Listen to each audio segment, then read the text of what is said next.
Juma. I remember one of the brothers went for Umrah, and he told the stories. Actually, it was interesting that the Umrah that he went, he came back and he told me that he met my double in Hajj. He Your says, double? I saw somebody there that looked like you, but he was speaking Arabic, so I don't know if that was a sign or not. May have been. Yeah, so I asked them a lot of questions, and like it was mentioned that they spoke very little English, and I spoke very little Malay at that time. But I would go back and I would look through the dictionary and say, what does angel? How do I say angel? And almost every question I had, they was very similar to Catholicism. Were they ethnic Malay? They were ethnic Malay. Okay. Yeah. And so that was your sort of introduction Yes. to Islam. Right. Okay. What did you think of their character, the Malay people, compared to other people? They were real people. Real people. They didn't have that jealousy that was ready to strike you from behind. They're ready to help you. So the more sincerity. More within the sincerity. character. That when you fell down, they pick you up. You needed trouble. If it was 3 o'clock in the morning, they come and help you. Mashallah. Good people. So after this initial contact with these Muslims and their character and sort of your exchanging stories, how did that lead to conversion? I mean, how did you convert eventually? What happened? Well, I found peace. With Islam, I found peace. And then because I was still living with my parents, I couldn't come outright and say that I was Muslim, but I made the intention that I was Muslim. Okay.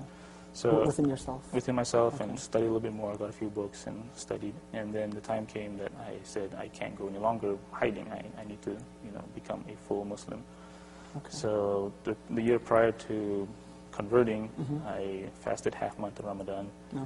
And how was that experience? That was an amazing experience. Okay. Because then you realize, like they say, you separate the wheat from the chaff. you see, your fortitude. SubhanAllah. Yeah. And so in December 1997, a day before Ramadan, I made the decision. I went down to the Muslim Converts Association in Singapore. Okay. I had my beloved father-in-law as one of my witnesses, and one of the co-workers that I used to work with that taught me about Islam was there. And this was, I should say, my father-in-law to be. Okay, you weren't married yet? Yeah.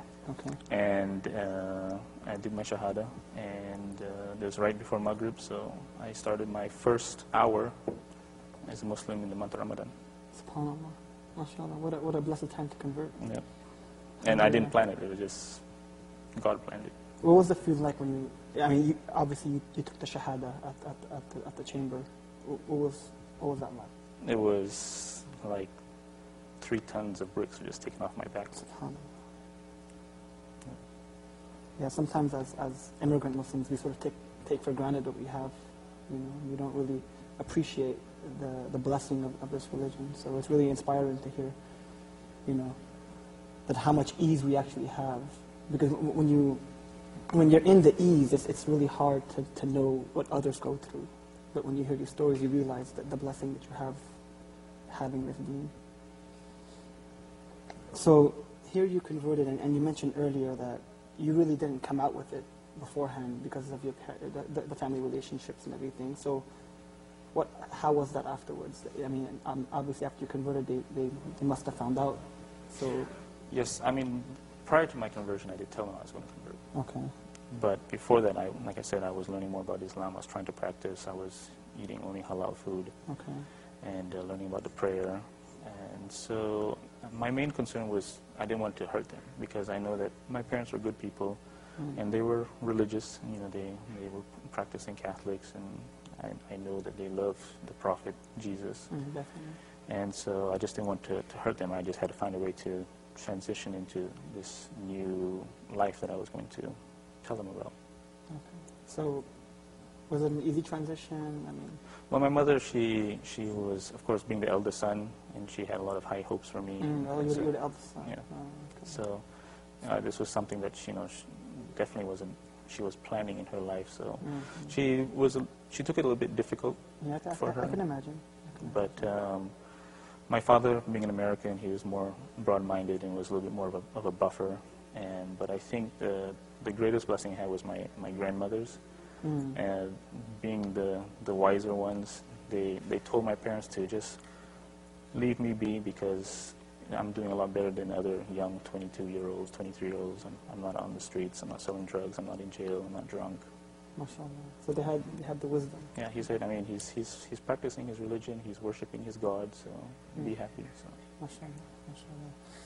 So now that you've converted, what challenges, what did you face coming into Islam, and what hurdles did you have to pass, and benchmarks, sort of in that initial journey?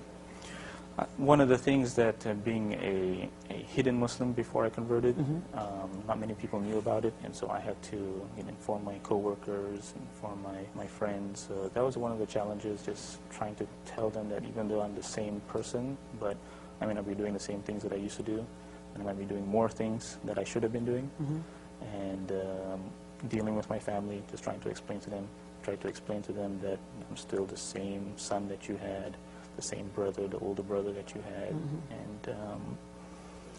and I think the main challenges that I had was trying to differentiate between religion and culture.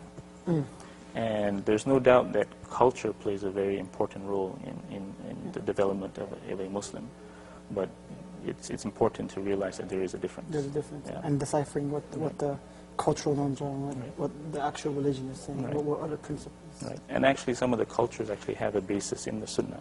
Oh, definitely. But it would have been interesting if someone had told me this is a Malay culture or an Arab culture, but it has a basis in the Sunnah. This is the reason why we do it. This is the reason why we wear the headgear when we pray, instead of being told. Instead of being, this is Islam, and you have to wear this specific hat. Well, not this Islam. This is part of the culture. You have to do it. Yeah. Okay.